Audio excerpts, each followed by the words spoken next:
My name is Linda Kantor, and I am a psychologist and mindfulness teacher based in Cape Town, South Africa.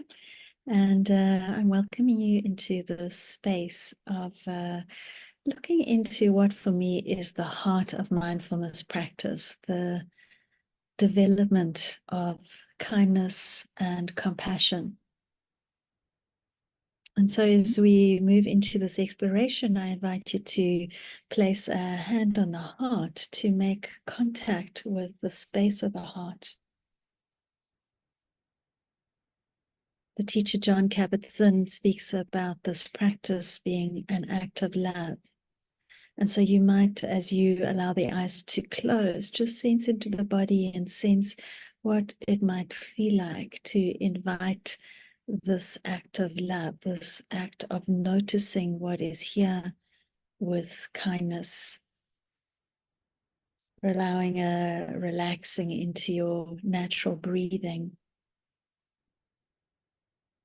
And as you feel that natural breathing, just meeting the breath and the heart with a sense of tenderness.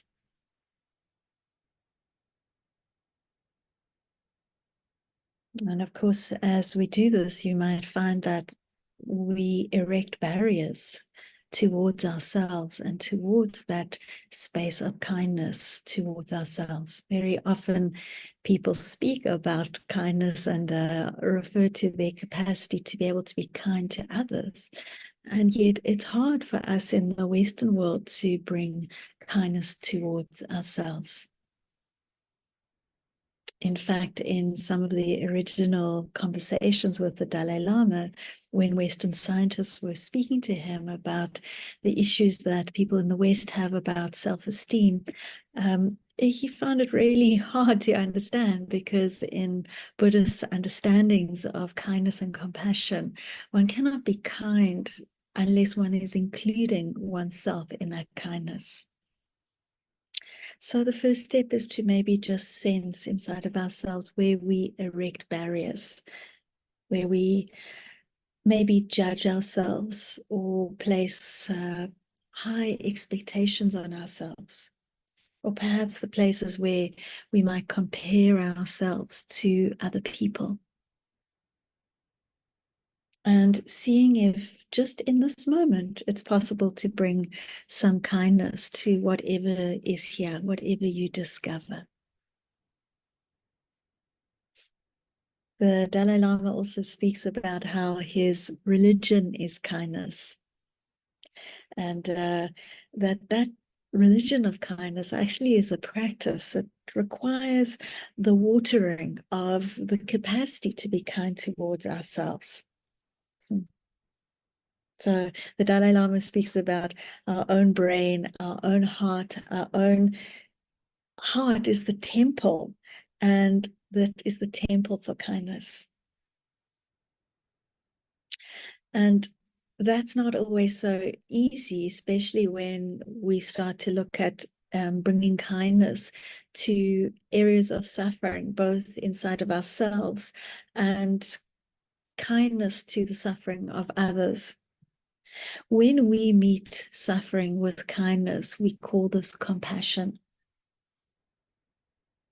And compassion is really the response to the wish to alleviate suffering. And Pema Chodron, the teacher Pema Chodron, speaks about how kindness and compassion is actually even more of a challenge, because it requires that turning towards pain. And we have no better example in our own history in South Africa of that of Nelson Mandela and his capacity to turn towards his own suffering, and also to turn towards the others that imprisoned him with a sense of compassion and forgiveness. He said, "No one is born hating another person because of the color of his skin or his background or his religion. So people must learn to hate.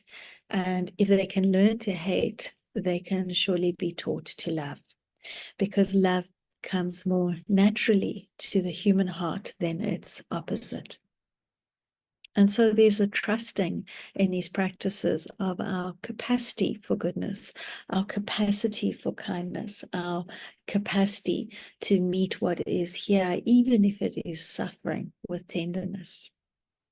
And the research shows that people who have self-compassion, who can meet their own suffering with kindness, they have increased life satisfaction, more capacity for happiness, even improvements on physical health. So there's a lot pointing to the benefits of really taking time to develop these practices.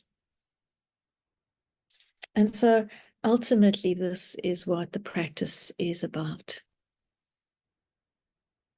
As Derek Walcott says in his poem, Love After Love, take down the desperate notes, take down the love letters, and sit, feast on your life.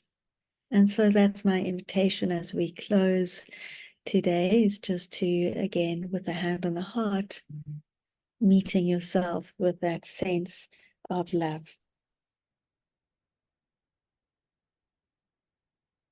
Thank you.